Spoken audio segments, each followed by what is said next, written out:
Merci aux organisateurs de m'avoir invité.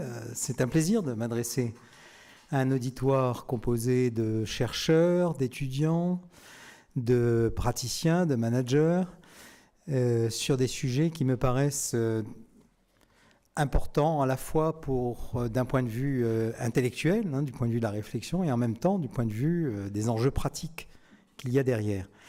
Alors peut-être un petit mot d'introduction avant de passer dans le cœur du sujet de ma présentation. D'abord, petit mot d'introduction pour me présenter à vous. Donc, je suis professeur émérite à l'ESSEC. C'est un peu la troisième phase de ma vie professionnelle. Comme je suis issu d'un corps de hauts fonctionnaires, je suis ingénieur du corps des mines.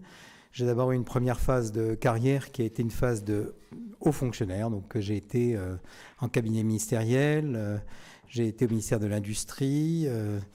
Je me suis occupé généralement plutôt de questions de politique industrielle sur cette phase qui a duré environ une dizaine d'années. Puis de là, je suis passé dans l'industrie proprement dit, dans un groupe industriel du secteur informatique où j'ai passé environ 6 ans. Comme manager à la direction financière de ce groupe pour prendre en charge la reconception des systèmes de contrôle de gestion, de comptabilité analytique, de pilotage de la performance.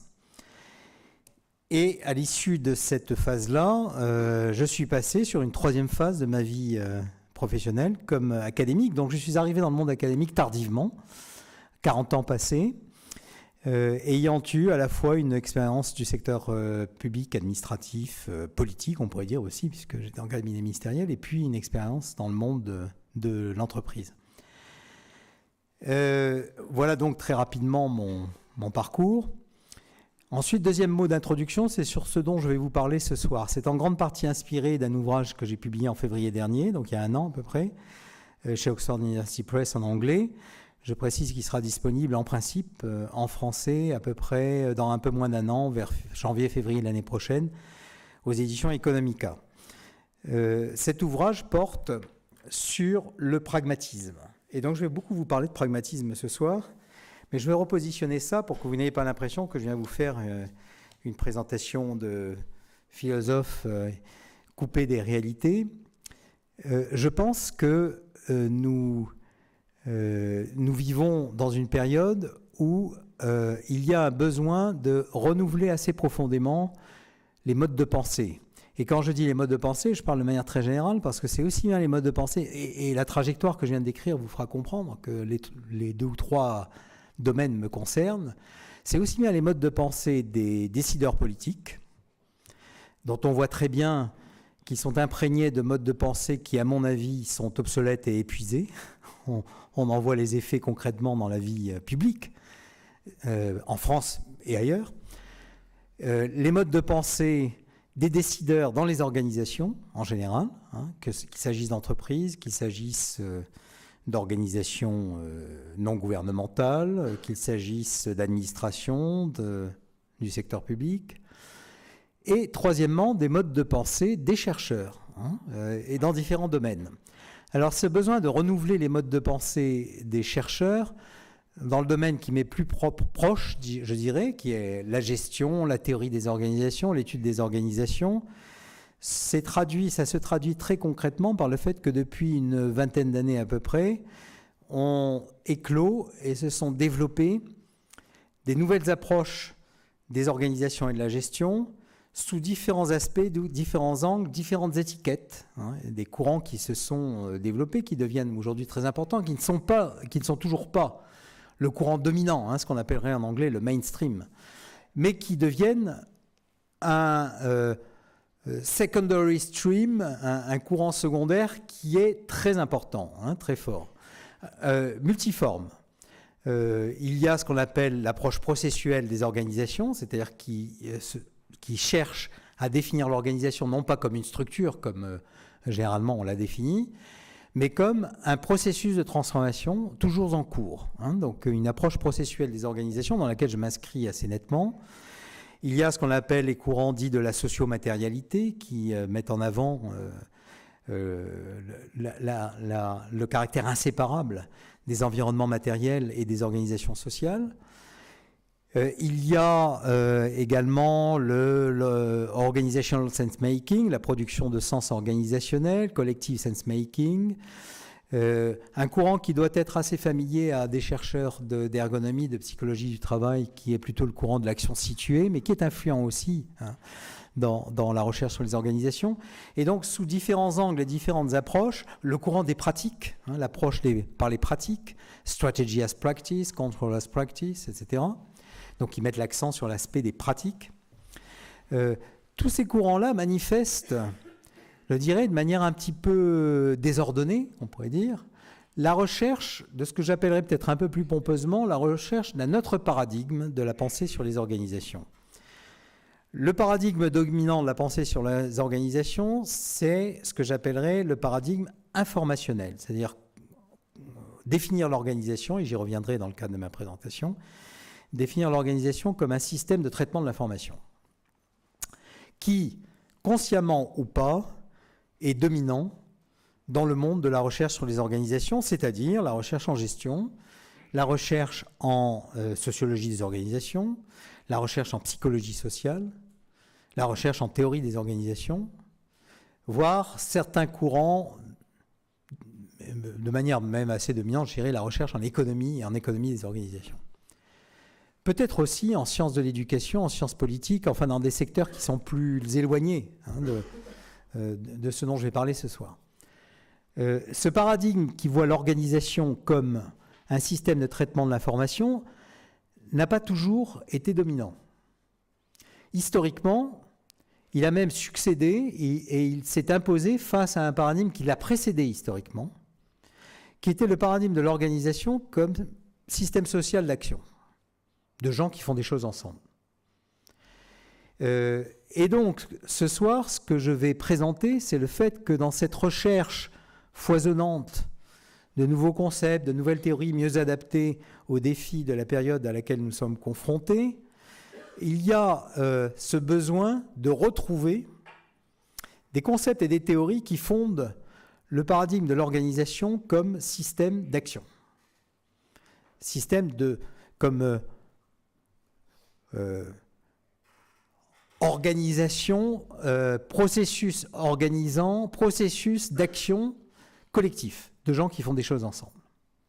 Voilà, donc c'est pour replacer un petit peu, et je pense qu'il y a en fait un affrontement un petit peu invisible et une lutte qui n'est pas toujours d'ailleurs consciente et parfois un peu aveugle, parfois un peu confuse, au plan très théorique, entre ce que j'appellerais le paradigme dominant, qui pour moi est le cognitivisme, paradigme de traitement de l'information, c'est le cognitivisme, et le pragmatisme, donc au plan théorique, qui se reflète dans les pratiques managériales, dans la pensée des managers, dans les enjeux concrets des organisations, par une lutte qui n'est pas toujours très visible et très apparente, entre un paradigme cognitiviste du management et une approche pragmatiste du management. Alors, on va entrer dans le vif du sujet. Donc, ma présentation aura 4 parties. Dans la première partie, je rappellerai que le pragmatisme, au départ, historiquement, je vais faire un peu d'histoire des idées. Et je rappellerai que le pragmatisme est une école de pensée qui est née à la fin du XIXe siècle aux États-Unis, en Amérique du Nord, et qui, au départ, est une pensée critique. Une pensée qui s'affirme en critique et en rejet de ce qui était le mainstream de l'époque, le courant dominant de l'époque, qui est le rationalisme idéaliste, très fortement inspiré d'un penseur qui nous est cher en France, qui est, je dirais même, un peu un tabou, un monument de la culture française, qui est Descartes. Donc, le pragmatisme s'affirme dans la critique du mainstream idéaliste, rationaliste de la philosophie européenne. Et j'essaierai de montrer en quoi ce paradigme rationaliste de la pensée idéaliste européenne se traduit dans le monde des organisations par une approche de l'organisation qui est très fortement présente chez les managers, dans les pratiques managériales, qui est le paradigme cognitiviste. Deuxième partie, je parlerai du pragmatisme lui-même. En quoi consiste le pragmatisme? Troisième partie, je montrerai comment le pragmatisme a eu une influence historique dans le monde des organisations, dans le monde du management, de multiples manières. Et j'insisterai un peu sur un des canaux par lesquels le pragmatisme a été influent, qui est le mouvement du management par la qualité. Exemple historiquement très intéressant, parce que le mouvement du management par la qualité naît comme une réaction très forte à un rejet du mainstream cognitiviste, et aujourd'hui est devenu une nouvelle forme du cognitivisme, un retournement historique qu'il sera intéressant d'analyser. Et enfin, dans la dernière partie, j'essaierai de montrer en quoi les défis de la période actuelle appellent une redécouverte du pragmatisme et des idées managériales et organisationnelles qu'il a pu inspirer. Alors d'abord, à quel mainstream s'oppose le pragmatisme ? On m'a souvent reproché dans des articles soumis à des revues internationales d'utiliser des références un peu trop anciennes. Herbert Simon, années 50, 40, 50, Carl Weick, années 70, tout ça est un peu vieux, 30 ans, 40 ans, 50 ans. Et donc, pour faire face à ce reproche, je remonte à l'Antiquité grecque et à Platon. Platon est souvent vu comme le père de la philosophie européenne, et donc il est très intéressant d'aller regarder ce que nous raconte Platon. Alors Platon, dans l'un des dialogues de Platon, qui s'appelle le Ménon, parle d'un personnage mythique de la mythologie grecque, et je remonte à cela et à cette citation du Ménon parce que je pense que c'est une des manières dont le mainstream auquel s'est opposé le pragmatisme s'est exprimé de la manière la plus claire, la plus concise, la plus imagée et la plus accessible. Alors Platon, dans le Ménon, parle d'un personnage mythologique de la Grèce ancienne qui s'appelle Dédale, qui est un peu l'archétype de l'ingénieur génial. Dédale était supposé avoir inventé plein d'outils, la hache, la scie, la colle. Il était supposé avoir inventé aussi l'architecture, il était supposé être l'architecte du fameux labyrinthe en Crète, et d'avoir inventé la sculpture. Et on lui attribuait des talents de sculpteur tels que les statues de Dédale étaient supposées pouvoir prendre vie et se sauver, s'échapper. C'est la raison pour laquelle vous aviez très concrètement, dans beaucoup de temples dans la Grèce antique, une statue attribuée à Dédale, une statue de Dieu attribuée à Dédale, qui était enchaînée pour l'empêcher de s'enfuir, enchaînée à un mur. C'est pour ça que je vous ai mis comme image une statue de Vénus, la Vénus de Milo enchaînée. Je pense que c'est Salvador Dali qui l'a est probablement inspiré par ce passage du Ménon. Et alors, dans le Ménon, Socrate dit « Il n'y a pas grand avantage à posséder l'une de ces statues si elle n'est pas enchaînée parce qu'elle s'enfuira bien vite. Mais quand elles sont attachées, ces statues de Dédale ont une grande valeur. » Et alors Socrate, qui est un bon pédagogue, dit « Vous êtes en train de vous demander pourquoi je vous parle, pourquoi diable je vous parle des statues de Dédale alors que nous avions une conversation philosophique. » Et donc Socrate explique, il dit « Pourquoi me servir de cette image ? Les statues de Dédale, ce sont les opinions vraies. » Alors dans le dialogue de Platon, les opinions vraies, c'est les opinions vraies fondées sur l'expérience de vie. Les statues de Dédale, ce sont les opinions vraies. Elles ont une grande valeur tant qu'elles restent avec nous. Mais elles s'échappent bien vite de l'esprit humain. Alors que veut dire ici Socrate ? Il fait allusion à la fragilité, à la précarité du jugement fondé sur l'expérience. Fondé sur notre expérience, nous avons aujourd'hui des jugements qui s'avèrent pertinents, efficaces. Mais le monde change, les circonstances changent, et l'opinion vraie aujourd'hui peut s'avérer, a de fortes chances de s'avérer erronée demain. Fragilité du jugement fondé sur l'expérience. Et donc, elles n'ont pas grande valeur tant qu'on ne les a pas attachées, enchaînées. Avec quoi ? Avec un raisonnement causal. Raisonnement logique. Une fois que les opinions vraies sont attachées avec le raisonnement causal, elles se muent en savoir. C'est pour cela que le savoir a plus de valeur que l'opinion vraie, que l'expérience. Il la transcende par les chaînes logiques. Alors là, on a déjà, je vais être un peu provocateur, on a déjà la manière de penser d'Emmanuel Macron. Alors on va avancer. Je résumerai en disant « La représentation abstraite rationnelle est la source de l'action sage. Elle ligote le jugement et doit se voir attribuer une valeur supérieure à l'expérience. » Alors cette vision de l'idéalisme rationaliste, c'est les idées rationnelles qui prévalent sur l'expérience, a été parfaitement, cette manière de voir a été parfaitement développée et précisée par Descartes. Alors, je résume 4 idées, il y en a beaucoup d'autres évidemment, mais il y en a 4 qui sont particulièrement utiles pour comprendre le débat sur le management, les organisations, etc. 4 idées fondamentales de Descartes qu'on va retrouver de manière très forte dans la vie des organisations. Premièrement, dualisme, corps-esprit, action-pensée, notamment action-pensée. Action et pensée sont séparées chronologiquement, il y a des moments où on agit, des moments où on pense, dans la vision de Descartes, et ontologiquement. Agir, ce n'est pas la même chose que penser, penser, ce n'est pas la même chose qu'agir. Deuxièmement, la pensée doit être fondée sur un doute général et introspectif. Pourquoi ? Pour se débarrasser des croyances issues de l'expérience et partir de zéro. Partir de la page blanche. Et Descartes utilise, c'est la raison pour laquelle je vous ai mis l'image d'un crayon plongé dans l'eau. Descartes utilise une métaphore, il dit, regardez, si vous plongez un bâton dans l'eau, vous avez l'impression qu'il est cassé. Mais nous savons très bien qu'il n'est pas cassé, ce bâton.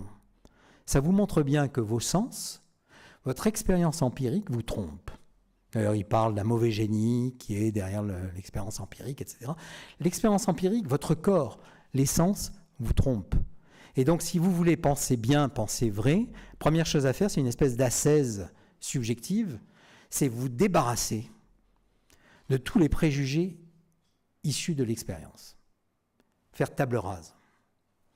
Troisième idée clé, la connaissance doit être... Alors, je précise au passage que cette idée du doute, qui est très importante chez Descartes, le doute, on le retrouve comme un élément clé de la pensée pragmatiste. Mais ce qui est intéressant, c'est que le doute pragmatiste n'a rien à voir avec le doute cartésien. Vous voyez que le doute cartésien, c'est un instrument intellectuel du penseur dans sa tour d'ivoire qui doit se couper du monde pour bien penser. Le doute pragmatiste, c'est exactement le contraire. Le doute pragmatiste, c'est celui qui est inspiré par une difficulté ou un échec de l'expérience pratique. Et donc, si dans mon expérience pratique, je rencontre une difficulté, il va falloir que, toujours ancré dans l'expérience pratique, dans le débat avec les autres, dans l'expérimentation, dans le fait d'essayer pratiquement autre chose, je puisse relancer ma capacité de prolonger, de poursuivre mon expérience, etc. Donc, on va retrouver cette idée du doute, mais le même mot recouvre une chose complètement différente. Alors, troisième idée clé chez Descartes, la connaissance doit être fondée sur des vérités sûres, c'est-à-dire sur ce qu'on trouvait déjà chez Platon, chez Socrate, des représentations strictement logiques.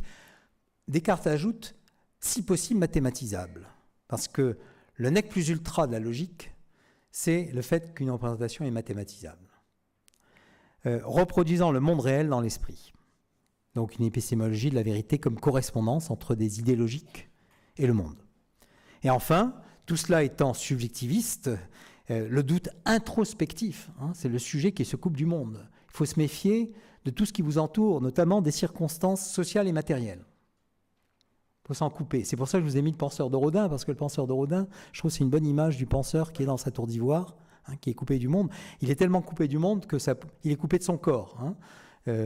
Et pas mal de gens ont fait remarquer que la position du penseur de Rodin, elle est pratiquement insupportable plus de 5 secondes.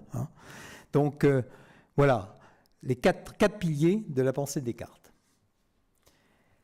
On va retrouver ça dans le monde des organisations, projeté dans le monde des organisations sous une forme qui est pour moi archétypique de la pensée cartésienne, qui est le cognitivisme. Alors en premier temps, le cartésianisme se projette dans le monde des organisations sous une forme que je qualifierais presque de rustique, de simpliste. C'est un rationalisme simple. C'est par exemple le taylorisme. L'intelligence de l'activité est extérieure à l'activité, séparation, pensée, action. Quand on agit, on n'est pas intelligent, et quand on est intelligent, on n'agit pas.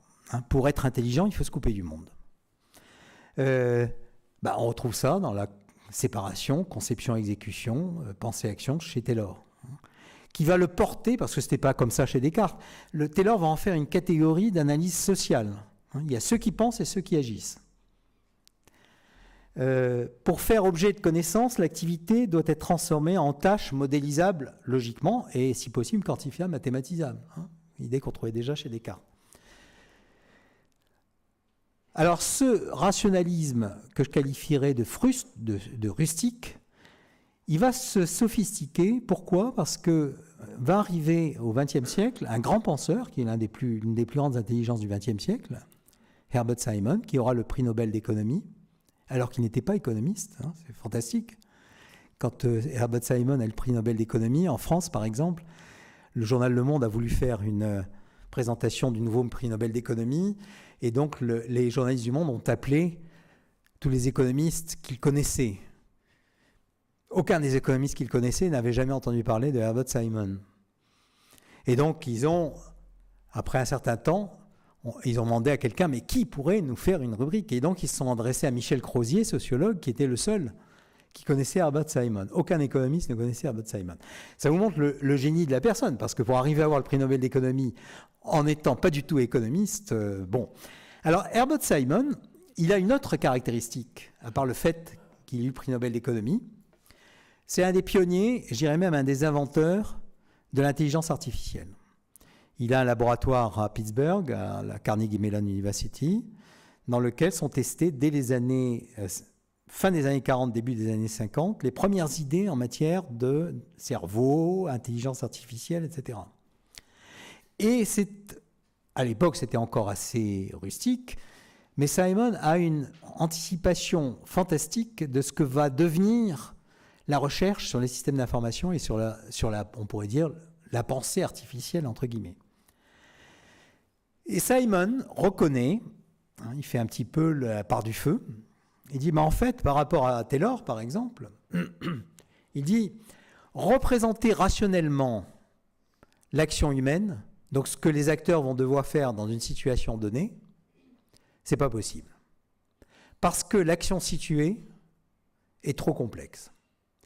La diversité et l'incertitude des circonstances auxquelles les acteurs vont être confrontés fait que l'idée selon laquelle l'action est la mise en œuvre d'une représentation rationnelle qui la précède est irréaliste.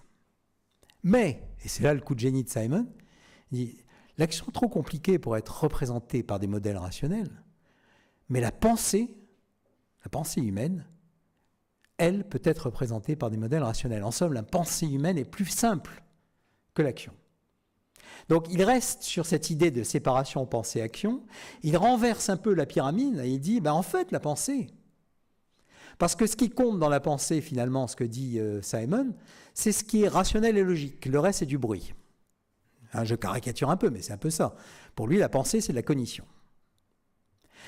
Et la pensée, c'est la manipulation de modèles rationnels, de modèles logiques. Et donc, si la pensée est manipulation de modèles logiques, elle va pouvoir être artificialisée à travers notamment des machines comme les ordinateurs. Et d'ailleurs, il y a une phrase de Simon qui, de ce point de vue-là, est claire, hein, est transparente. Il dit « L'ordinateur est une bonne métaphore du cerveau ». Donc l'idée clé, c'est la pensée, c'est quoi? C'est la manipulation de modèles logiques. L'organisation, là-dedans, qu'est-ce qu'elle devient? Il dit l'organisation, en fait, qu'est-ce qu'une organisation? C'est le fait que des acteurs vont partager des manières de penser, donc vont partager des représentations logiques. Ça tombe bien, comme les représentations sont logiques, elles peuvent être artificialisées sous différentes formes, sous forme de modèles mathématiques, sous forme de modèles logiques, sous forme de programmes d'ordinateur, etc. Et à partir du moment où elles peuvent être artificialisées, elles peuvent être partagées par les acteurs. Et donc, ce que Simon nous dit, et c'est pour ça que c'est aussi un grand penseur sur les organisations, et que son ouvrage le plus connu s'appelle Administrative Behavior, c'est un ouvrage de théorie des organisations. Simon nous dit, le cerveau humain, c'est un processeur d'information, c'est un modèle logique de traitement de l'information, et l'organisation, c'est aussi un modèle logique de traitement de l'information. Et voilà le mainstream de la gestion, de la théorie des organisations, voire l'organisation comme un modèle de traitement de l'information. Alors, ce mainstream cognitiviste dans la recherche sur les organisations, y compris d'ailleurs chez des chercheurs qui, par certains aspects, se posent comme critiques, hein, on va retrouver chez eux ce mainstream cognitiviste recouvert par différentes couches, mais socle fondamental. J'en retiens 4 idées clés. Premièrement, représentationnalisme. La pensée est maniement de représentations rationnelles. L'action, c'est l'exécution des représentations rationnelles. Deuxième idée clé, subjectivisme. Le mode de pensée représentationniste part d'individus vus comme des entités déjà existantes. Qu'est-ce que c'est qu'une organisation? C'est un assemblage d'individus. Et ces individus vont interagir. Mais au départ, il y a d'abord un assemblage d'individus. Troisième idée clé, le partage. Qu'est-ce qu'une organisation? C'est ce qui est partagé. En particulier, les représentations partagées. Vous voyez que cette définition de l'organisation par ce qui est partagé ne va pas de soi, parce que quand on regarde historiquement comment apparaissent les organisations modernes, vous avez eu des ouvrages de grands historiens de l'entreprise, du management, etc., comme Chandler aux États-Unis, son fameux bouquin Visible Hand, la main visible, qui montre comment l'organisation moderne, l'entreprise moderne, apparaît en grande partie du fait de la division du travail, pour coordonner des gens qui font des choses différentes. Par exemple, dans les chemins de fer, par exemple, dans les grandes entreprises chimiques, DuPont de Nemours, qui était une des grandes entreprises pionnières de la gestion moderne. Ces entreprises émergent et se mettent en place comme organisation pour avoir un système de coordination de gens qui ont des métiers différents, qui font des choses différentes, qui ont des modes de pensée différents, qui ont des vocabulaires différents, et qui doivent coopérer pour faire quelque chose, pour produire un résultat final. Et là, l'organisation, dans cette vision-là, elle est définie par, non pas par ce qui est partagé, mais par ce qui n'est pas partagé. Par ce qui est complémentaire, on pourrait dire. D'ailleurs, en anglais, on pourrait traduire ça aussi en français, d'ailleurs, il y a deux adjectifs qui disent bien les deux visions qui sont très différentes. Il y a common, c'est ce qui est partagé, conjoint, ce que des gens qui travaillent ensemble font, qui n'est pas partagé, qui est différent, mais qui se complète. Voilà, donc on voit le mainstream cognitiviste, représentationnalisme, l'organisation, assemblage d'individus, le partage, et dernier point que je n'ai pas évoqué mais que j'évoque, le paradigme informationnel. Le cerveau et l'organisation sont des processeurs d'information, des processeurs de données. Alors j'en arrive au pragmatisme. On va se replacer, je date l'apparition du pragmatisme de 1872. Vous allez voir pourquoi. C'est assez pratique comme date. Et on va se replacer dans les circonstances historiques. Qu'est-ce qui se passe en 1872 en Amérique du Nord? Premièrement, la guerre de sécession américaine s'est terminée quelques années avant. Plus d'1 million de morts. 8% de la population masculine adulte. Un adulte mâle sur 12. Première guerre industrielle de l'histoire. Une véritable boucherie. Donc un traumatisme majeur. Deuxième circonstance. Ce que certains historiens ont appelé le New World Experiment. L'expérimentation du Nouveau Monde. En 30 ans, entre 1870 et 1890, la production américaine industrielle est multipliée par 11. C'est plus que la croissance chinoise de ces 20 dernières années. Avec une révolution technologique, les chemins de fer s'étendent sur l'ensemble du territoire, d'un océan à l'autre. On invente le procédé Bessemer de production de l'acier qui permet de multiplier la production d'acier par 7 ou 8. On invente le téléphone, Bell, etc. Troisième circonstance, immigration massive. En 50 ans, de 1870 à 1920, pour une population initiale de 35 millions aux États-Unis, arrivent 20 millions d'immigrants. Les courants d'immigration auxquels on est, entre guillemets, confronté actuellement en Europe, c'est rien du tout. 20 millions d'immigrants pour 35 millions d'habitants. En 50 ans, quand même. Mais c'est quand même une immigration massive. Quatrième circonstance très importante, surtout dans les milieux intellectuels, a été publié en 1859 le livre de Darwin On the Origin of Species, qui a une influence énorme qu'on mesure très mal aujourd'hui. Tout d'un coup, les gens découvrent que les espèces ne peuvent pas être considérées comme des catégories fixes et finales, mais ce sont des processus d'évolution continue. Les frontières entre les espèces sont mouvantes et sont aussi des processus continus. Et l'espèce humaine n'est pas une exception. Elle est intégrée écologiquement au flux général de la nature. C'est une découverte extraordinaire pour cette époque. Ce qui explique d'ailleurs qu'il y ait eu un foisonnement de la pensée écologiste à la fin du 19e siècle aux États-Unis, avec des écrivains et philosophes comme Henry David Thoreau, par exemple, qui restent aujourd'hui très influents dans le monde écologique, considéré comme un des pionniers de la pensée écologiste, avec son fameux livre « Walden ou la vie dans les forêts ». Alors, pourquoi 1872 ? Parce qu'en janvier 1872, une douzaine de diplômés de Harvard, qui ont une trentaine d'années, les plus âgés ont 40-45 ans, mais la plupart ont une trentaine d'années, forment un groupe de discussion philosophique informelle qui s'intitule ironiquement « Le Club Métaphysique ». Ironiquement, parce que la dernière chose qu'ils veulent faire, c'est de la métaphysique. Et ils vont se réunir pendant moins d'un an, 9 mois, à peu près une fois par mois, donc une dizaine de réunions. Et avec cette dizaine de réunions, ils vont avoir une influence décisive pour tout le siècle qui suit sur la pensée américaine. Alors, parmi les membres du club métaphysique, les deux d'en haut, ici, William James et Charles Sanders Peirce, qui sont considérés donc comme les inventeurs du pragmatisme, qui ont donc, vous voyez, en 1872, une trentaine d'années. Les deux qui sont en dessous arriveront beaucoup plus tard, ils ont une vingtaine d'années de moins. Autant le club métaphysique et la première vague, ce que je pourrais appeler la première vague du pragmatisme, est centrée sur Boston, l'université de Harvard et la Nouvelle-Angleterre, autant la deuxième vague, dont font partie George Herbert Mead et John Dewey, arriveront plutôt du côté de Chicago. Ils sont parmi les fondateurs de l'université de Chicago. L'idée clé au départ du pragmatisme, c'est rejeter l'idéalisme rationaliste que je vous ai présenté tout à l'heure. C'est pour ça qu'il était important de préciser de quoi on parle. En particulier, du fait du sentiment d'urgence, violence, guerre, migration massive, révolution technologique, industrielle, etc., les intellectuels doivent quitter leur tour d'ivoire pour participer au mouvement général de la société. C'est pour ça que je vous ai mis en face de la statue de Rodin un tableau de Fernand Léger qui montre un chantier de construction. C'est un peu la métaphore qu'ils ont en tête.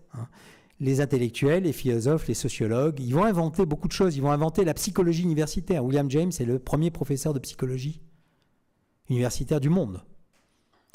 Charles Sanders Peirce va inventer la sémiotique, tout ce qui est critique littéraire, sémiotique. Ils vont inventer des disciplines, mais ils ont en commun, sur des parcours très différents les uns des autres, ils ont en commun cette idée que le philosophe, l'intellectuel, le psychologue, le sociologue n'est jamais qu'un ouvrier de la société qui utilise un outil particulier qui est le concept. Idée qui va être reprise beaucoup plus récemment par un philosophe comme Deleuze, qui va dire philosophe, c'est un ouvrier dont l'outil est le concept. La seule façon de comprendre, alors il y a un peu un arrière-plan politique et éthique dans cette idée, c'est un problème de responsabilité sociale de l'intellectuel. Mais ça va au-delà, dans la mesure où il considère que c'est aussi un impératif épistémologique. C'est-à-dire que la seule façon de comprendre les situations sociales, c'est d'en avoir une expérience active de l'intérieur en les transformant. C'est la raison pour laquelle un John Dewey, par exemple, qui est parmi les fondateurs de l'Université de Chicago, et qui va rester, et qui reste encore aujourd'hui, un penseur très connu dans le monde des sciences de l'éducation, parce que ça a été un théoricien de la pédagogie, etc., va fonder dans le cadre de l'Université de Chicago une école expérimentale qui se rapproche un peu des expérimentations Montessori, etc., qui est très axée sur apprendre en faisant, l'apprentissage de l'enfant complètement intégré dans le mouvement de la société. Il va fonder une école expérimentale dont il sera directeur et puis membre du conseil d'administration pendant je ne sais plus combien, 12 ou 15 ans.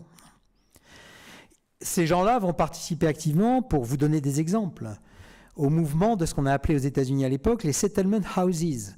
Les settlement houses, les maisons d'établissement des immigrants, l'idée c'était de créer un peu partout sur le territoire américain des établissements polyvalents qui devaient accueillir et permettre l'intégration des immigrants arrivant de fraîche date. Et il y avait dans les settlement houses des cours de langue anglaise, du conseil juridique pour les gens, les immigrants travailleurs dans des entreprises qui étaient confrontés à des attitudes patronales abusives, des kindergarten, des jardins d'enfants et écoles maternelles pour les petits, des centres d'animation culturelle, etc., etc. des dispensaires pour les aspects de santé. Donc, un endroit où, en principe, l'immigrant trouvait tout ce dont il pouvait avoir besoin quand il arrivait sur le territoire américain. Vous voyez, c'est une idée, je trouve, extrêmement moderne. Si on avait les settlement houses aujourd'hui en France, peut-être qu'un certain nombre de problèmes ne se poseraient pas de la même manière. Donc voilà, pour vous dire qu'ils étaient vraiment, effectivement, ils mettaient en œuvre leurs idées. Les idées clés du pragmatisme, elles sont un peu l'image négative de ce que je vous ai montré du cartésianisme. Rejet du dualisme pensée-action. Pensée et action sont inséparables. Rejet du doute introspectif pour partir de zéro. Pensée et action ne partent jamais de zéro. Elles engagent des croyances qui sont toujours fondées sur l'expérience. Qu'on le veuille ou non, que ce soit bien ou pas bien, etc., c'est comme ça. La pensée et l'action sont ancrées dans l'expérience individuelle et collective. Troisièmement, les idées sont construites socialement. Le test ultime de leur validité ne peut donc être trouvé que dans l'expérimentation sociale. C'est en mettant, si on a une idée nouvelle, on ne pourra la valider qu'en l'expérimentant socialement, pas par un raisonnement purement logique, coupé de l'environnement social, matériel, etc. Et enfin, les idées, de ce fait, sont des outils qui permettent aux gens de se débrouiller avec le monde, comme les fourchettes, les couteaux, les truelles ou les pelles. Alors, le pragmatisme aura, contrairement à ce que disent beaucoup de gens, c'est un mouvement philosophique qui était coupé des réalités, etc. Ça n'est pas vrai. J'ai déjà évoqué les settlement houses, l'école expérimentale de John Dewey. Il y a beaucoup d'autres exemples. En particulier, ils ont eu ce qu'on pourrait appeler des compagnons de route qui ont été très actifs dans le monde des organisations. Par exemple, une dame, Mary Parker Follett, très brillante, qui n'a pas pu entrer à Harvard parce que Harvard, à l'époque, n'était pas ouvert aux femmes. Et Harvard a ouvert un Harvard bis à côté, je ne sais plus comment ça s'appelait pas Harvard, où il y avait à peu près les mêmes enseignements et les mêmes enseignants qu'à Harvard, mais c'était pour les dames. Évidemment, le diplôme était beaucoup moins valorisé sur le marché de l'emploi. La première à intégrer cette université Harvard bis, c'était Mary Parker Follett, qui, pour les mêmes raisons, parce qu'elle était une femme, n'a pas pu accéder à des fonctions exécutives dans les grandes entreprises américaines, comme Bell Telephone ou Dupont de Nemours, etc. Et donc, elle a dû se contenter de devenir conseillère du président des États-Unis. Et elle a été très influente, notamment, elle a été conseillère de Theodore Roosevelt dans le domaine de la réglementation et des grandes négociations salariales dans le secteur public. Également dans le domaine des organisations ce qu'on appelle aujourd'hui les ONG, la tutelle par le gouvernement américain des organisations non-for-profit. Mary Parker Follett a pas mal écrit et elle a été peut-être une des premières, sinon la première grande consultante de l'histoire du conseil. Elle a fait beaucoup de conseils, y compris auprès de grandes entreprises privées. Elle était une compagnonne de route des pragmatistes, très influencée par William James, par John Dewey. Et on va retrouver dans ses idées beaucoup des idées des pragmatistes. C'est un exemple de canal par lequel les pragmatistes ont été influents. Un autre canal d'influence, c'est Donald Schoen, qui a été très influent dans la littérature sur les organisations, avec un livre qui s'appelle The Reflective Practitioner, le praticien, le manager réflexif, dans lequel il présente des idées sur ce que peut être une pratique du management. Il était lui-même manager et consultant, ce qu'est une pratique réflexive du management. Mais je vais plutôt insister sur un autre exemple qui est le mouvement de management par la qualité. Alors pour bien comprendre les tenants et aboutissants historiques de ce mouvement, je vais revenir à un débat sur le taylorisme. Frédéric Taylor publie son fameux ouvrage Scientific Management en 1910 ou 1911.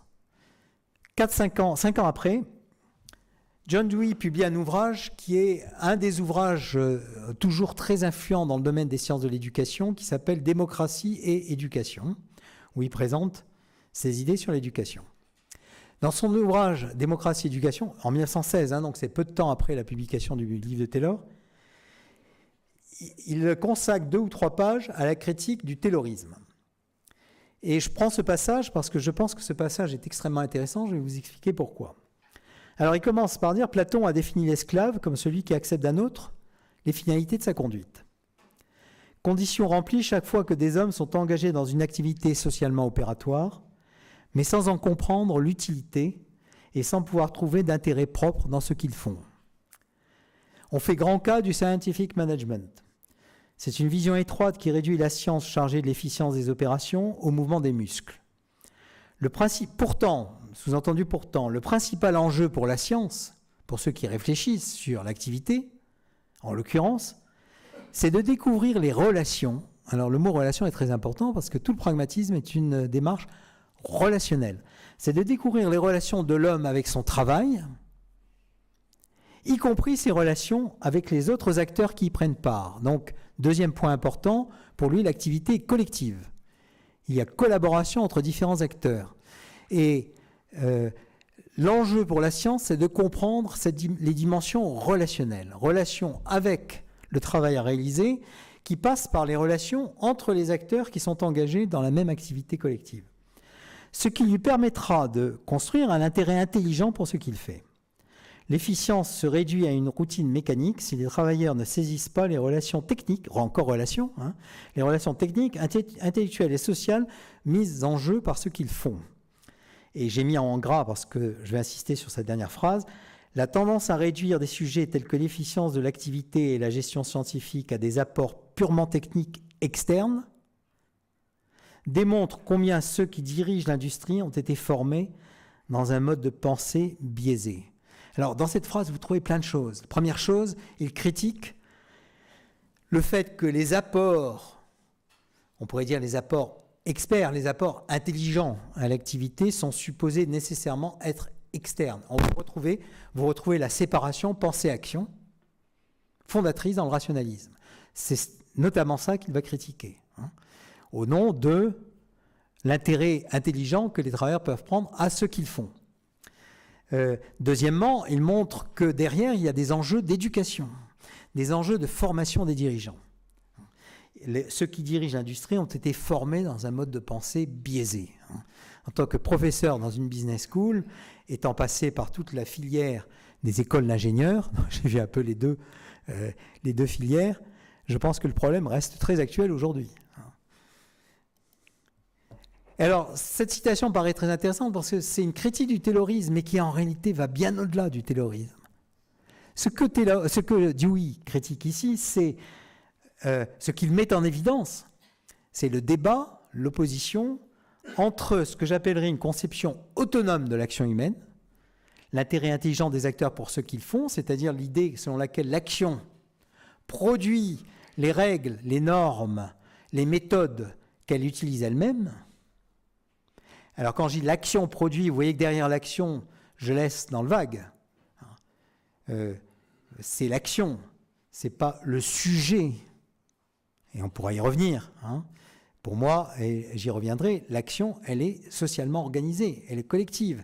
L'action socialement organisée produit les règles, normes, méthodes, savoirs qu'elle mobilise.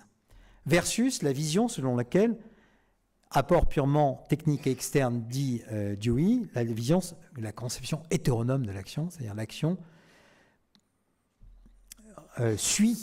mobilise des règles, des normes, des méthodes qui viennent de l'extérieur, qui viennent d'ailleurs.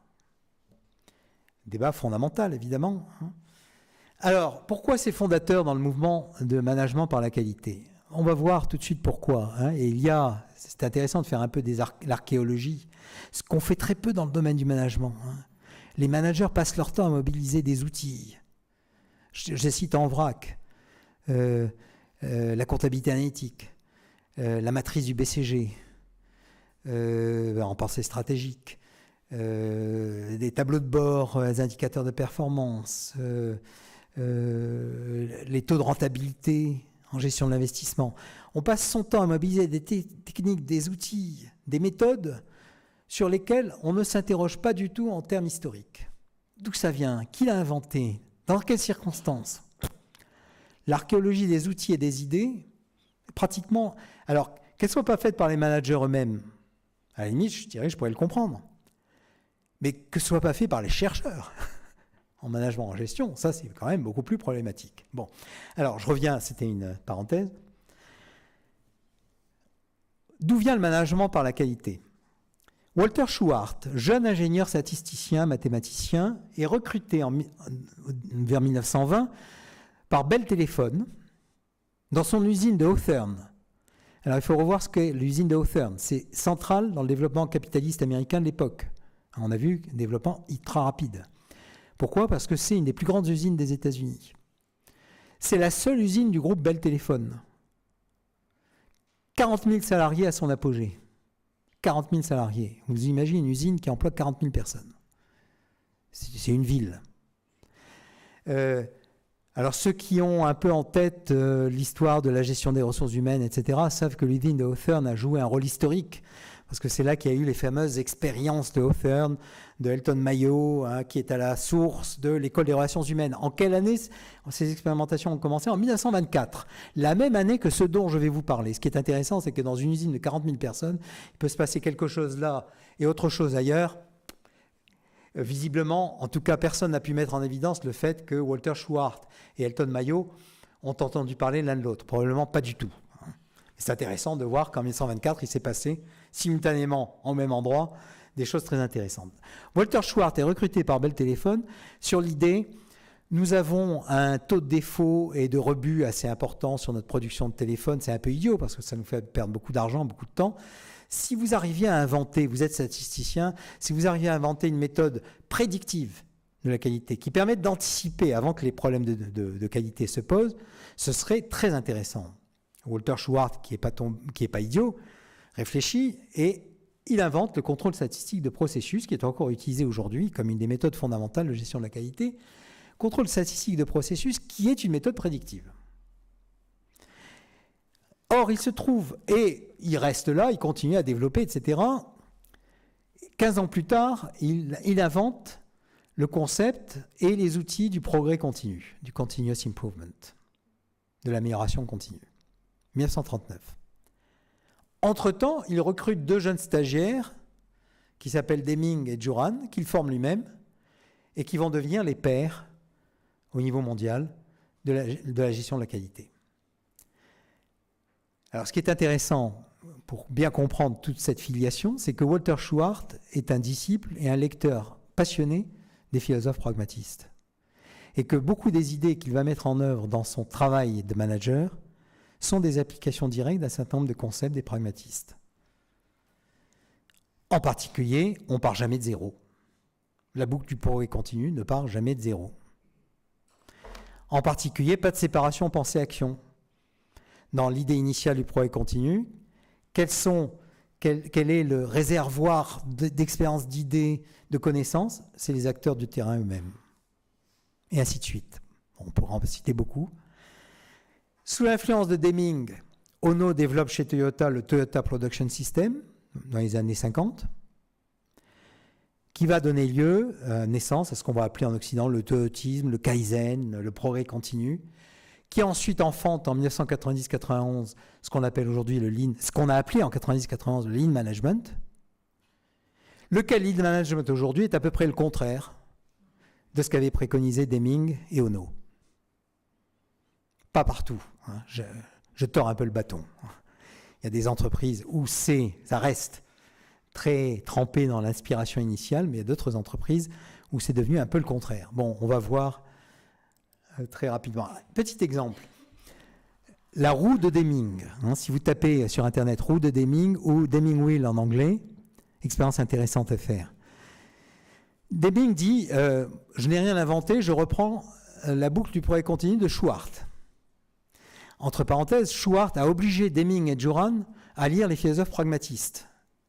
Et comme on a leur correspondance, etc., on le sait très bien, parce qu'il a été publié, est accessible la correspondance entre Shewhart, qui a donc inventé le contrôle statistique au processus chez Bell, et son disciple Deming. On a la correspondance entre eux. Et à un moment donné, Deming écrit à Shewhart et lui dit vous m'avez obligé, vous m'avez dit qu'il fallait que je lise le bouquin de Clarence Lewis, professeur de philosophie à Harvard, qui est le continuateur de Peirce, Dewey, etc. Mais franchement, Vous vous rendez pas compte, ça fait 7 fois que j'essaie de le lire. C'est quand même, c'est hard. Et Schwartz lui répond, allez-y, continuez, moi j'ai lu 14 fois avant de commencer à le comprendre. Donc on voit à quel point c'était important pour Schwartz et combien ça a dû marquer, pour le meilleur et pour le pire, l'apprentissage des gens comme Deming et Juran. On en retrouve vraiment les traces. Si vous connaissez la philosophie pragmatiste et vous voyez ce qu'ont préconisé Deming et Juran en gestion de la qualité, vous retrouvez vraiment ces idées transformées, des idées philosophiques transformées en idées managériales. Très, très intéressant. Alors, un exemple ici, petite idée, c'est donc la roue du progrès continu. Deming dit, moi j'ai rien inventé, je reprends la roue de Schwartz. La roue de Schwartz, c'est quoi? C'est Plan, Do, Study, Act, PDSA. Et il précise très bien, Deming commente chaque étape. Et il dit, plan, c'est quoi? C'est faire une hypothèse.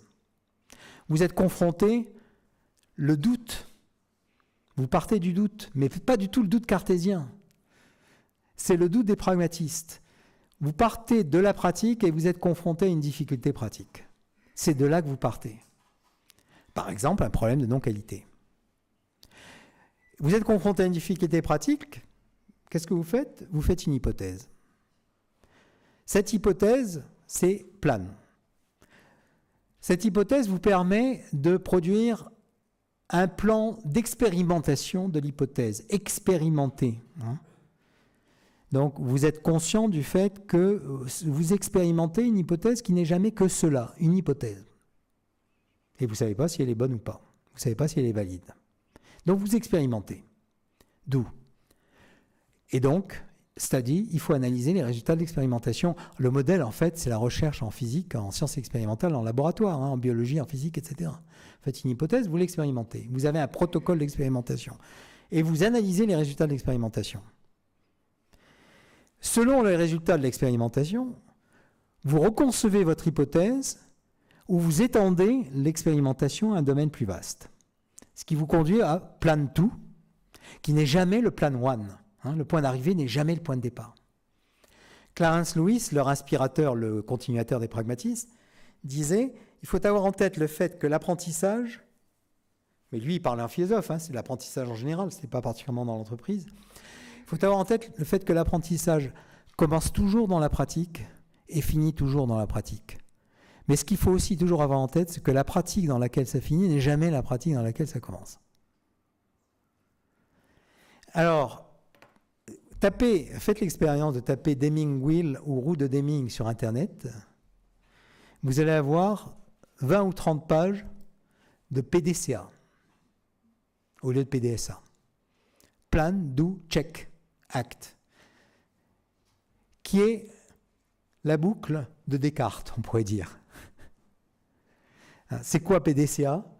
Plan, c'est fixer un plan d'action. Mais sous-entendu, il y a un penseur derrière, il y a quelqu'un qui a pensé, et donc le plan d'action qui est fixé par P, c'est la vérité. D'où exécuter le plan d'action. Check, contrôler l'exécution, est-elle conforme? Acte, éliminer les écarts. Moyennant quoi, vous êtes ramené au plan 1. Si tout va bien, vous êtes ramené au plan 1. Si vous n'êtes pas ramené au plan 1, c'est qu'il y a vraiment un problème. Alors, il faut savoir que cette dérive-là, c'est-à-dire passer à ce que, d'un point de vue pragmatiste, en termes techniques de philosophie pragmatiste, c'est une philosophie de l'enquête exploratoire. L'expérience humaine, l'expérience sociale, c'est l'expérience de l'enquête exploratoire, parce qu'on est confronté à un monde qui change et qui n'est jamais totalement connaissable. Et donc, face à ce monde qui change, dans lequel vous rencontrez des difficultés pratiques, vous devez avoir une démarche d'hypothèse et d'expérimentation. C'est le modèle de l'enquête. Ce modèle de l'enquête, il est opposable au modèle cartésien du contrôle. Le contrôle, c'est quoi? Je pense, ce qui me permet de produire la vérité. Et une fois que j'ai produit la vérité, j'exécute. Et le seul problème qui peut se poser socialement, c'est la conformité de l'exécution. PDCA. Alors ce qui est intéressant, c'est que cette dérive, elle s'est produite déjà du vivant de Deming dans les dernières années de sa vie. Et il s'est battu avec dents et ongles contre. Il écrit à l'un de ses disciples qui va publier un bouquin, mais j'ai vu dans votre manuscrit, vous m'avez soumis le manuscrit pour me donner mes idées, mais vous m'attribuez ce modèle PDCA, je n'ai jamais parlé de PDCA. Je ne sais pas où vous êtes allé pêcher ce modèle PDCA, en tout cas moi je n'en ai jamais parlé. Et d'ailleurs j'ai vu qu'il se diffusait un petit peu dans le monde managérial. C'est une absurdité, il dit, parce que check, alors il utilise ces termes-là en anglais, check in English means hold back. Cramponnez-vous au passé. Tenez sur le passé, hold back. Et c'est exactement le contraire de ce que j'ai voulu dire. C'est exactement le contraire de ce qu'il faut faire. Et là, on voit magnifiquement la mise en scène, je dirais, de l'opposition. Platon, Descartes d'un côté, les pragmatistes de l'autre dans le monde philosophique, et Herbert Simon, Frédéric Taylor d'un côté, Taylorisme, cognitivisme, qui est quand même une version plus élaborée, versus les modèles managériaux inspirés du pragmatisme. Autre exemple, la chasse au slack. Vous savez, il y a un ouvrage fameux de Lewis Carroll qui s'appelle La chasse au snark. Là, ce n'est pas la chasse au snark, c'est la chasse au slack. Souvent, le lean management met en avant la chasse au gaspillage, la chasse au waste. Certains consultants francophones qui ne connaissent pas très bien l'anglais parlent de chasse au waste. Alors, la chasse au gaspillage, c'est, en termes savants pour les chercheurs en management, la chasse au slack. C'est quoi le slack? C'est le mou organisationnel. C'est le fait que dans un état donné du fonctionnement d'une organisation, les ressources de l'organisation, le temps, les ressources budgétaires, etc., sont utilisées. On a planifié l'utilisation à plein de ces ressources. Lorsqu'on n'a pas prévu l'utilisation à plein de ces ressources, ça veut dire qu'il y a une proportion de temps et de ressources qui sont exemptées, non utilisées. Ça, c'est ce qu'on appelle le slack. C'est le mou organisationnel.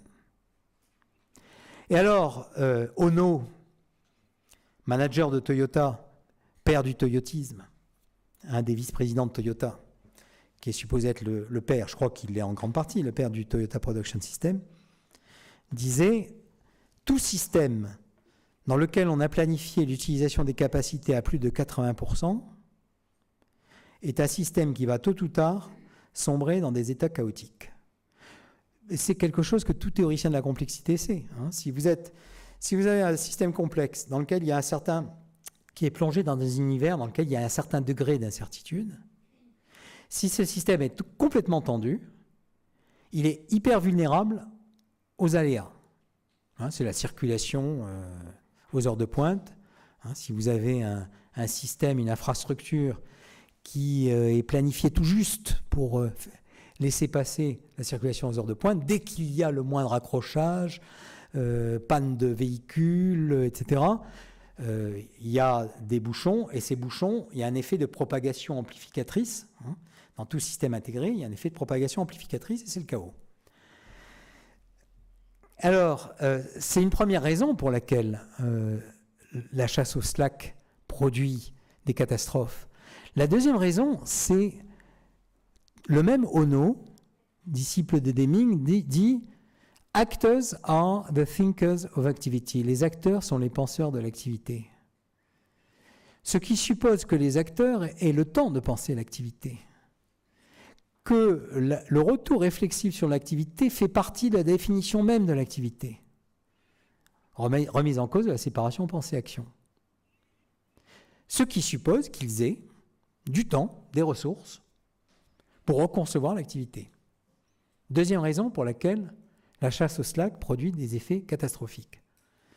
Alors, les pionniers de la gestion par la qualité, Deming, ont insisté sur la nécessité, c'est un des trois piliers du Toyota Production System, il y a le Mura, le Muri et le Muda, je crois que c'est le Muri. Le Muri, l'un des trois piliers du Toyota Production System, c'est éliminer les surcharges des équipements et des équipes. Il faut identifier des goulots d'étranglement dans lesquels il y a surcharge, saturation, et les éliminer. Pour cette raison-là, pour la nécessité d'avoir à la fois un certain volant pour faire face aux aléas et en même temps une capacité de réflexivité. Aujourd'hui, si vous regardez l'interprétation contemporaine du lean management, souvent c'est utilisation à 100% des capacités, sinon on est dans le gaspillage. Bon, alors très rapidement, on retrouve un peu le même tableau que dans l'opposition de Descartes pragmatiste. L'école pragmatiste, l'expérience ne peut pas être remplacée par la représentation théorique. Vous voyez que c'est le contraire de Socrate.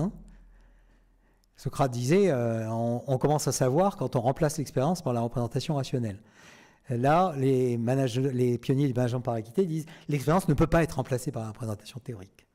Alors que dans beaucoup de versions actuelles du Lean, leadership des experts, reconception des systèmes d'activité en chambre par des experts, prégnance des représentations rationnelles.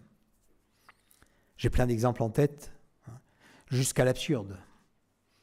Deuxièmement, pragmatiste, l'activité a un caractère exploratoire, la boucle PDSA.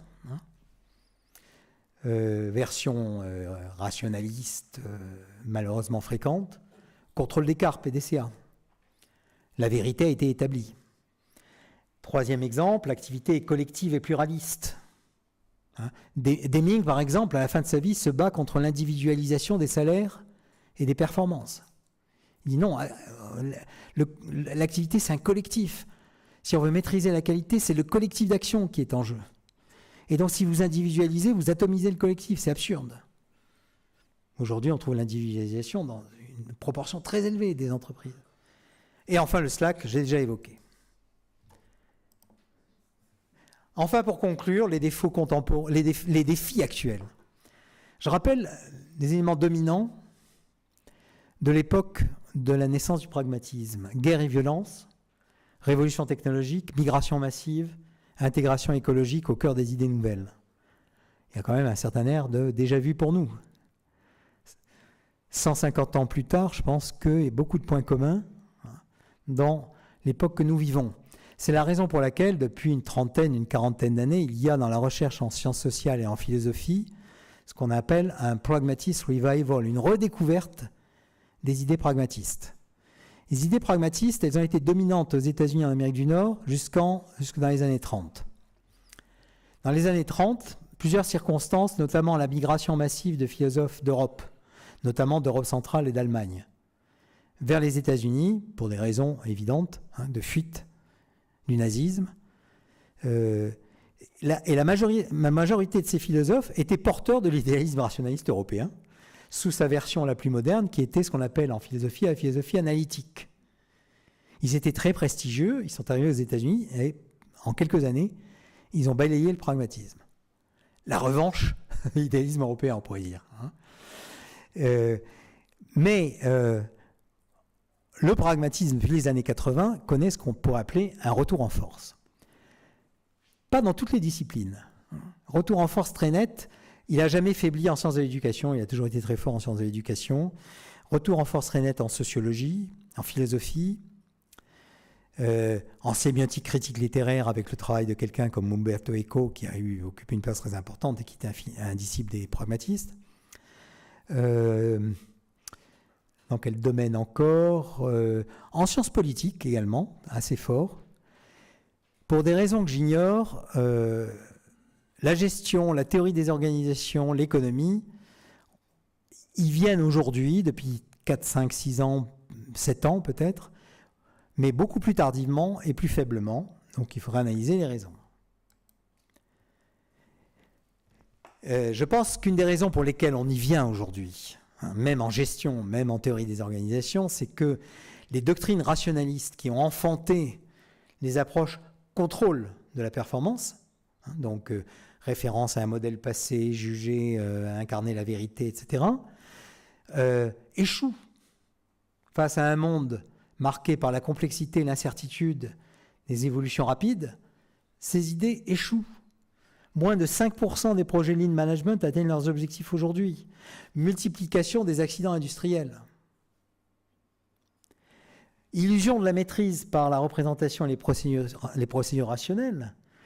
Je suis expert auprès de l'autorité de sûreté nucléaire. J'ai passé ma journée d'hier en réunion à l'autorité de sûreté nucléaire où nous parlions du projet de l'EPR de Flamanville. L'EPR de Flamanville, combien? 5 ans de retard? plus du doublement du budget initial, et, je ne veux pas être oiseau de mauvais augure, je pense que ce n'est pas fini. Je pense que ça n'est pas fini. Faible maîtrise, bien sûr, de la qualité de vie au travail, faible maîtrise des apprentissages collectifs et faible maîtrise des risques. Mais ce renouveau du pragmatisme, il se heurte à une domination culturelle de l'idéalisme rationaliste. Alors, j'en prends 2 illustrations. J'ai déjà évoqué notre cher président, Emmanuel Macron. J'ai commencé à présenter mon livre, le livre que j'ai évoqué tout à l'heure. J'ai circulé dans beaucoup d'universités, comme il est en anglais, plutôt à l'étranger jusqu'à présent. J'étais en Suisse, à Copenhague, à Amsterdam, plusieurs universités anglaises, au Canada. Et alors, au début, j'ai commencé par la Suisse, à Lausanne, à Saint-Gall, en octobre, avant le mouvement des Gilets jaunes, tout début octobre. Et je suis tombé, au moment où je préparais ma présentation pour Saint-Gall et Lausanne, sur une interview d'Emmanuel Macron dans Le Monde. Et un passage, c'est comme le passage de Platon tout à l'heure, je me suis dit, ah bah ça, c'est fantastique à prendre dans la présentation. Et c'était antérieur au mouvement des Gilets jaunes, j'insiste là-dessus. Il dit, on ne s'arrête pas au milieu du gué. Descartes, alors vous voyez la référence à Descartes, très importante. Descartes, dans ses méditations, alors pour la petite histoire anecdotique, dans une des présentations que j'ai faites, j'avais un membre de l'auditoire très cultivé qui après dit « Mais Macron, il se trompe, c'est pas du tout dans les méditations, c'est dans le discours de la méthode. » Vérification faite, il avait raison, c'est dans le discours de la méthode. Mais bon, je dirais que ce n'est pas le problème majeur en l'occurrence, mais Descartes dit bien ça dans le discours de la méthode. Descartes dit que lorsqu'on est au milieu de la forêt, perdu au milieu de la forêt, il faut choisir un chemin et s'y tenir. Bien sûr, il faut expliquer aux gens où on va et pourquoi on le fait, mais on ne change pas le chemin. Revenir en arrière, c'est être sûr de se perdre. Alors cette citation est très intéressante. Quand j'ai fait ma présentation à Lausanne, il y a quelqu'un de l'assistance qui est venu me voir à la fin qui m'a dit « Mais il a raison. Si on est perdu, il faut se donner et il faut assurer la cohérence et la continuité de l'action. » J'ai dit « Oui, bien sûr, je suis d'accord. Il faut assurer la cohérence et la continuité de l'action. Mais rien ne peut excuser le fait de ne pas tenir compte de l'expérience. De faire l'hypothèse qu'une fois qu'on a fixé un chemin, l'expérience est suspendue, il n'y a plus d'expérience. Séparation, pensée, action. Ce que vous trouvez ici. L'idée sur laquelle changer, c'est forcément revenir en arrière. Changer, c'est revenir en arrière. Alors, vous marchez dans la forêt. Vous êtes fixé un chemin jusqu'à présent, très bien. Si vous êtes complètement perdu, l'idée sur laquelle aller tout droit, c'est quand même la certitude qu'à un moment ou à un autre, vous allez sortir de la forêt. Pas bête. Et puis, à un moment donné, vous entendez à 400 mètres sur la droite le bruit d'une route à grande circulation. On ne change pas le chemin. Toc. Puis la nuit tombe, et vous voyez à 300 mètres sur la gauche une maison avec des lumières. Non. Continue tout droit. Donc vous voyez, bien sûr, je pousse à l'absurde, mais l'idée qui est derrière, c'est qu'une fois que vous avez choisi un chemin, il n'y a plus d'expérience. La pensée suspend l'expérience. C'était déjà en germe chez Platon. La pensée suspend l'expérience. C'est la pensée qui va générer la représentation rationnelle.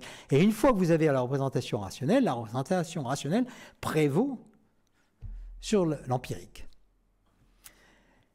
L'autre idée, c'est que dans les rapports sociaux, mais je n'insiste pas là-dessus, c'est une autre idée, c'est que tout est affaire de pédagogie entre celui qui sait et ceux qui ne savent pas. Il faut expliquer. Entre parenthèses, moi j'ai entendu une déclaration récente d'Édouard Philippe sur le retour du grand débat, ça m'inquiète. Bon, j'ai l'impression qu'on est toujours dans « bah oui, on avait raison quand même ». Deuxième citation que j'ai trouvée très intéressante, que j'ai trouvée un peu plus tardivement. Déjà en soi, le fait que Stanislas Dehaene, professeur de psychologie cognitive expérimentale au Collège de France, c'est vraiment, on est au cœur du cognitivisme. C'est quelqu'un de brillant, je ne nie pas du tout la pertinence, l'importance, la valeur des recherches menées par quelqu'un comme Stanislas Dehaene. Mais c'est le cœur du cognitivisme tel que j'ai décrit de Herbert Simon, c'est-à-dire du rationalisme intelligent, adapté au monde moderne. Le fait qu'il ait été nommé président du Conseil scientifique de l'éducation nationale, un organisme qui a en charge la supervision de la révision des programmes des écoles, est en soi significatif. On pourrait dire peut-être que c'est quelqu'un, parce qu'il y a un débat à l'intérieur des sciences cognitives entre, je dirais, les cartésiens purs et durs et les cartésiens mous. Il dit « Je rejette l'idée selon laquelle les aspects sociaux et les sciences cognitives exigent des types d'analyse différents. Les déterminants sociaux sont inscrits dans le cerveau des gens. Les comportements collectifs sont le résultat de cerveaux individuels. Et ce qu'il ne dit pas, c'est que les cerveaux individuels, l'ordinateur est une bonne métaphore du cerveau individuel. Citation de Herbert Simon. Ok, donc ce que je crains, c'est que le pragmatisme, le retour du pragmatisme se heurte à un mainstream cognitiviste très fort dont la domination est renforcée par les espoirs démesurés qui sont placés aujourd'hui dans le big data et dans l'intelligence artificielle. Alors on pourrait épiloguer sur les raisons de cette domination culturelle. J'esquisse de pistes. La relation au temps, aux situations et aux risques. Le fait que des gens qui ont en charge une responsabilité, une parcelle de pouvoir, trouvent dans l'idée selon laquelle la représentation rationnelle donne la maîtrise des événements est rassurante. Donne l'illusion de maîtriser le risque et l'incertitude. Moyennant quoi, cette illusion est très dangereuse, bien sûr. Il vaut mieux quelqu'un qui n'est pas sûr de soi, mais qui sait que la maîtrise rationnelle totale n'existe pas, versus celui qui croit que. Deuxième piste, la relation à l'expérience. Je pense que la culture mainstream, managériale et académique tend de plus en plus à ignorer l'expérience de terrain et à réduire l'activité située à ces descriptions rationnelles externes. Ce que critiquait Dewey, les technical externals. Et comme la connaissance des modèles rationnels et théoriques est une source de légitimité sociale, on a un peu une boucle qui se referme sur elle-même. Bon, je passe. Il y a une citation d'un fournisseur d'intelligence artificielle qui est effrayante, qui montre qu'on attend de l'intelligence artificielle qu'elle pourra tout faire. To make better decisions on important social issues, economy, the environment, all in real time, by placing sensors on everything from streetlight to mountains, and then apply artificial intelligence to all that data. Thus, governments can build more livable cities, reduce poverty, prevent crime, terrorist attacks, understand climate change, etc. Alors, conclusion, 4 enjeux d'actualité, un enjeu théorique, maintenir une vue des organisations comme accomplissement de modèles rationnels ou développer un paradigme processuel relationnel fondé sur l'action et situé.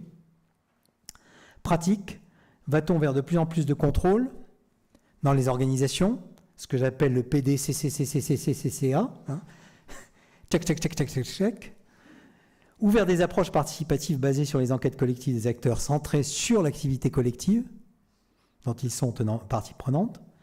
Pédagogique, pour former les futurs cadres, va-t-on adopter une pédagogie de la théorie vraie ou une pédagogie de l'enquête humble et exploratoire?